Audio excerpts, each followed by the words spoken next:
হয়, মই বৰ্তমান উপস্থিত আছো 52 নং জাগীৰ সমষ্টিৰ যি অন্তৰ্গত গড়মাৰী গাঁও পঞ্চায়তৰ যি বাখৰবৰী গাঁও, সেই বাখৰবৰী গাঁৱত মই বৰ্তমান উপস্থিত আছো। আৰু বাখৰবৰী গাঁৱত আজি নিৰ্বাচনী প্ৰচাৰ চলোৱা দেখিবলৈ পোৱা গৈছে। লোকে লোকাৰণ্য হৈ পৰিছে, যিহেতু আজি বিয়লি 5 বজাৰ পিছতে নিৰ্বাচন বন্ধ হৈ পৰিব। তাৰ প্ৰাক মুহূৰ্তত আজি বাখৰবৰী গাঁৱত এনেদৰে নিৰ্বাচনৰ প্ৰচাৰ দেখিবলৈ পোৱা গৈছে। মোৰ সতীৰ্থক প্ৰথমে মই সামগ্ৰিক পৰিৱেশ দেখুৱাবলৈ অনুৰোধ জনাইছো। এয়া হৈছে বাখৰবৰী গাঁৱৰ নিৰ্বাচনী প্ৰচাৰ। পীযুষ হাজৰিকা বিজেপিৰ সমৰ্থিত প্ৰাৰ্থী পীযুষ হাজৰিকাই নিৰ্বাচনী প্ৰচাৰ চলাব এনেদৰে বাখৰবৰী সাধাৰণ ভোটাৰসকল ওলাইছে। আৰু এই নিৰ্বাচনৰ যি প্ৰচাৰ, সেই প্ৰচাৰ অনুষ্ঠানত অংশগ্ৰহণ কৰিছে মৰিগাঁও তিৱা চাইড মুখ্য কাৰ্যবাহী সদস্য জীৱন চন্দ্ৰ বৰা। আৰু তেখেতৰ পৰা মই মন্তব্য ল'বলৈ চেষ্টা কৰিম। জীৱন চন্দ্ৰ বৰা আমাৰ মাজত তেখেতৰ পৰা মন্তব্য ল'বলৈ চেষ্টা কৰিম। মাজত মাথো নিৰ্বাচনৰ বাবে এটা দিন আছে, এই প্ৰাকখনত কি ক'ব? আজি সমগ্ৰ অসমতে আগন্তুক বিধানসভা নিৰ্বাচনৰ প্ৰচাৰৰ অন্তিম দিন। আৰু এই প্ৰচাৰৰ অন্তিম দিনত আজি বাখৰবৰী দুটা বুথ 298 আৰু 99 বুথৰ কাৰ্যকৰ্তাসকলে এক শোভাযাত্ৰা আয়োজন কৰিছে। এই শোভাযাত্ৰা আয়োজনৰ প্ৰাক মুহূৰ্ততো হৈছে যে আমাৰ জাগীৰ সমষ্টিৰ সন্মানীয় মন্ত্ৰী মহোদয় ইতিমধ্যে বিপুল সংখ্যক ভোটৰ ব্যৱধানত জয়যুক্ত হৈ বিধানসভালৈ নিৰ্বাচিত হ'ব। আৰু লগতে অসমত এইবাৰ যে বিজেপি মিত্ৰজোঁটৰ চৰকাৰ পুনৰ গঠন হ'ব, এই কথাটো ইতিমধ্যে ৰাইজে প্ৰতিপন্ন কৰাইছে। এই শোভাযাত্ৰাত আমি অংশগ্ৰহণ কৰি ৰাইজক উৎসাহ উদ্দীপনা দিছোঁ যে তেখেতসকলে 9 তাৰিখৰ যি নিৰ্বাচন, সেই 9 তাৰিখৰ নিৰ্বাচনত তেখেতসকলে সোনকালে গৈ আমাৰ ভাৰতীয় জনতা পাৰ্টিৰ যি প্ৰতিষ্ঠিত প্ৰতিবাদ ভোট প্ৰদান কৰি পীযুষ হাজৰিকা ডাঙৰীয়াক জয়যুক্ত কৰাৰ লগতে অসমত যি মিত্ৰজোঁটৰ চৰকাৰ গঠন হ'ব, সেই মিত্ৰজোঁটৰ চৰকাৰক সহযোগিতা কৰিবৰ কাৰণে আমাৰ ফালৰ পৰা আহ্বান জনাইছোঁ। ধন্যবাদ। এয়া আছিলে জীৱন চন্দ্ৰ কোঁৱৰৰ মন্তব্য। আৰু আমাৰ মাজত গড়মাৰী গাঁও পঞ্চায়তৰ সভাপতি দীপেন দাস ডাঙৰীয়া আছে। দীপেন দাস ডাঙৰীয়াৰ পৰা মন্তব্য ল'বলৈ চেষ্টা কৰিম।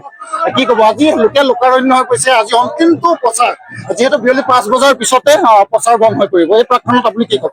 হয়, আমি অতিকৈ সুখী।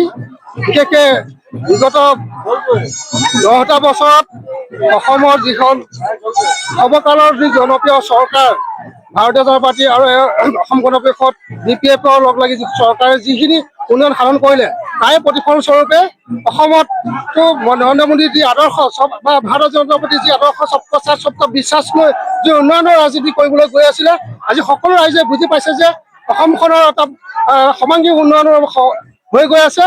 আমি সেয়েহে আকৌ পুনৰ অসমত এখন সৰ্বকালৰ জনপ্ৰিয় আমাৰ মুখ্যমন্ত্ৰী ডক্টৰ হিমন্ত বিশ্ব শৰ্মাৰ নেতৃত্বত পুনৰ এখন আমাৰ ভাৰতীয় জনতা পাৰ্টি আৰু NDA চৰকাৰখন গঠন হ'ব। ইয়াত কোনো ভাবিবলগীয়া কথা নাই। আজি বিৰোধী ধূলিসাৎ হৈ গৈছে। সকলো আজি দেখিছে, আজি ৰাইজৰ যি লোকাৰণ্য, ৰাইজৰ যি জনসমৰ্থন, সেয়া আপোনালোকে সকলোৱে দেখিছে। আৰু ইয়াকে প্ৰতিফলন পৰে। লগতে আমাৰ ভাৰতীয় জনতা পাৰ্টিৰ নেতৃত্বত যি মনোনীত আৰু অসম সমৰ্থিত প্ৰাৰ্থী জাগীৰ সমষ্টিৰ বিধায়ক ডক্টৰ পীযুষ হাজৰিকা ডাঙৰীয়াই যি উন্নয়ন সাধিছে জাগীৰখনৰ, সেয়া ৰাইজ সকলোৱে এটাই কথা চিন্তা কৰিছে, উন্নয়নৰ সাপেক্ষে তেখেতে সকলো ৰাইজে ভোট দিব। সেয়া আমিও আশাবাদী। আমি আমাৰ গড়মাৰী পঞ্চায়তৰ আমি 90% ওপৰত ভোট দি বিজয় সাব্যস্ত কৰিব কাৰণে আমি বদ্ধপৰিকৰ হৈছোঁ। আৰু ৰাইজৰ সকলোৱে সহায় পোৱাৰ কাৰণে আজি মই সকলো আমাৰ গড়মাৰী পঞ্চায়তৰ যি অন্তৰ্গত যিসকলক গোট আছে, সকলোকে আমাৰ ফালৰ পৰা ধন্যবাদ জ্ঞাপন কৰিছোঁ। আচলতে জাগীৰ সমষ্টিত এতিয়া সৰ্বত্ৰে চৰ্চা হৈ আছে পীযুষ হাজৰিকা। পীযুষ হাজৰিকাৰ নামটো সৰ্বত্ৰে চৰ্চা হৈ আছে। আৰু সাধাৰণ ভোটাৰৰ মুখত এটাই কথা শুনিবলৈ পোৱা যায় যে এইবাৰ জাগীৰ সমষ্টিত সহায়ৰ আন এটা নাম পীযুষ হাজৰিকা। কথাটো সত্য নেকি? জাগীৰ সমষ্টিৰ সহায় এইটো একেবাৰে ধ্ৰুৱ কথা। কিন্তু অকল জাগীৰ সমষ্টি নহয়, আজি অসম বিধানসভাত আমাৰ মৰমৰ বিধায়ক মন্ত্ৰী পীযুষ হাজৰিকা যি নেতৃত্ব লৈ অসমখন সৰ্বাংগী উন্নয়নৰ কাৰণে চেষ্টা কৰিছে, সেই ক্ষেত্ৰত তাৰ লগতে তেখেতে আমাৰ যি জলসম্পদ মন্ত্ৰী হয়, তেখেতে যিমানখিনি উন্নয়ন কৰিছে, আজি আমাৰ জাগীৰখন বা আমাৰ যিটো মৰিগাঁও জিলাখনত যি বানপানী মুক্ত কৰিব গৈ আছে, সেইখিনিৰ পৰা ৰাইজ সকলোৱে উপকৃত হৈছে। এতিয়া 3টাকৈ খেতি কৰিব পৰা হৈছে ৰাইজে। আৰু সদায় আৰ্থসামাজিক যি উন্নয়নৰ ক্ষেত্ৰত সদায় ৰাইজে চিন্তা কৰি আছে।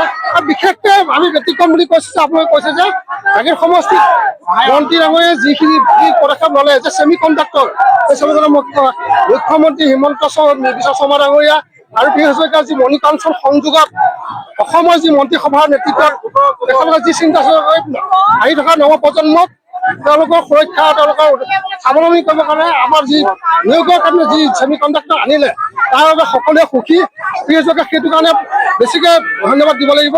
লগতে গাঁৱৰ বাট পথকে ধৰি যিমানবিলাক উন্নয়ন কৰিছে মেডিকেল কলেজ আনিছে দুখনকৈ উৰণীয়া সেতুও তেখেতে মুকলি তেখেতলোকে হৈছে ইয়াৰ বিশেষকৈ সেইবোৰ কাৰণে বিশেষকৈ আজি পি হাজৰিকাক সকলোৱে ধন্যবাদ দিব লাগিব আৰু সকলোৱে তেওঁ মৰমৰ আৰু তেখেতৰ উন্নয়নৰ সপক্ষে সকলোৱে ওলাই আহিছে আজি ভোট দিবৰ কাৰণে। ধন্যবাদ। এয়া আছিলে গড়মাৰী গাঁও পঞ্চায়তৰ সভাপতি জিতেন দাসৰ মন্তব্য আৰু এনেদৰে মন্তব্য কৈছে যে পীযুষ হাজৰিকাই সমষ্টিবাসীৰ বাবে বহু কাম কৰিছে আৰু সমষ্টিবাসীক সন্তুষ্ট কৰি ৰাখিছে আৰু বিগত বছৰতো পীযুষ হাজৰিকাকে বিধায়ক হিচাপে বিচাৰিছে সাধাৰণ ৰাইজে আৰু সাধাৰণ ৰাইজৰ পৰাও আমি মতামত ল'ম কেনেদৰে পীযুষ হাজৰিকাই সমষ্টিত উন্নয়নৰ কাম কৰিছিলে উন্নয়নৰ ঢৌ কেনেকে বোৱাইছিলে এই সৰ্বিশেষ কথা আমি পাতিম। ইয়াৰ মাজত সাধাৰণ মহিলা আছে মহিলাৰ পৰা মন্তব্য ল'বলৈ চেষ্টা কৰিম মন্তব্য ল'বলৈ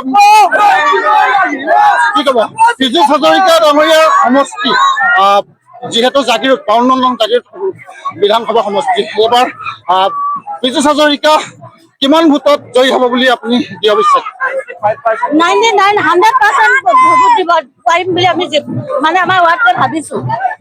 পীযুষ হাজৰিকাই সমষ্টিবাসীৰ বাবে কিমান কাম কৰিছিলে? বহুতখিনি কাম কৰিছে তেওঁ আমাৰ জাগিৰোড সমষ্টি হয় বহুতখিনি কাম কৰিছে যিখিনি আমি নেকি কল্পনাই কৰা নাই। মানুহ হেৰি দুখীয়া মানুহক যি অৰুণোদয় আঁচনি ঘৰ আৰু ধৰি লওক যিখিনি বৃদ্ধ পেঞ্চন বহুতখিনি আঁচনি দিছে। চৰকাৰী আঁচনিৰ উপৰি তেওঁ ব্যক্তিগতভাৱেও ৰাইজৰ সমষ্টিবাসীৰ বাবে সহায় হোৱাত আগবঢ়াইছে এয়া কিমান সত্য? চিভিলত গৈ পেলাই তেওঁ টকা দিয়ে সেইটো আৰু ধৰি লওক মৃতকৰ ঘৰত গৈ তেওঁ ধৰি লওক সুবিধা যিখিনি লাগে সেইটো টকা দিয়ে সেইখিনি। মুঠতে সমষ্টিবাসীৰ কাৰণে পীযুষ হাজৰিকাই কাম কৰিছে আৰু এইবাৰ জাগিৰোড সমষ্টিত পীযুষ হাজৰিকাক বিধায়ক হিচাপে সমষ্টিবাসীয়ে বিচাৰিছে যিহেতু জাগিৰোড সমষ্টিত সহায়ৰ আন এটা নাম হৈছে পীযুষ হাজৰিকা। এয়া মই কোৱা কথা নহয় সাধাৰণ ভোটাৰ ৰাইজে কোৱা কথা। জাগিৰোড সমষ্টিত হৈছে সহায়ৰ আন এটা নাম পীযুষ হাজৰিকা যিহেতু সমষ্টিবাসী সুখে দুখে পীযুষ হাজৰিকা দিনে নিশাই তেওঁ কাম কৰিছে আৰু ইতিমধ্যে ৰাস্তা ঘাট দলং সকলোবোৰ কাম কৰিছে বুলি ইতিমধ্যে সাধাৰণ ভোটাৰ ৰাইজে জনাইছে আৰু আজি নিৰ্বাচনৰ অন্তিমটো দিনত এনেদৰে বাখৰবৰী গাঁৱত ৰাইজ দলে ওলাই পীযুষ হাজৰিকা ডাঙৰীয়া সমৰ্থকসকলে এনেদৰে ৰেলী কৰিছে নিৰ্বাচনী প্ৰচাৰ চলাইছে যিহেতু আজি অন্তিমটো দিন আৰু অন্তিমটো দিনত এনেদৰে প্ৰচাৰ চলাই আছে বাখৰবৰী গাঁও যি সাধাৰণ ভোটাৰসকলক স্বতঃস্ফূৰ্তভাৱে ওলাই আহিছে আৰু আমি মন্তব্য ল'লো আৰু যি সামগ্ৰিক পৰিৱেশ দেখুৱালো আৰু এনেধৰণৰ বা বাতৰি চাই থাকিব আমাৰ এই প্ৰাতঃ টাইম। শদিয়াৰ পৰা ধুবুৰীলৈ বৰাকৰ পৰা ব্ৰহ্মপুত্ৰলৈ সকলোৰে মাজত চিনাকি এটা নাম প্ৰাতঃ টাইম। থলুৱা ভাষা কৃষ্টি আৰু সত্য বাতৰিৰ আধাৰত প্ৰতিষ্ঠিত খবৰ প্ৰাতঃ টাইমৰ প্ৰতিটো বা বাতৰি পুংখানুপুংখভাৱে চাবলৈ Facebook YouTube website Twitter Instagram আৰু ব্লগাৰ পেজত লাইক আৰু ফ'ল' কৰক।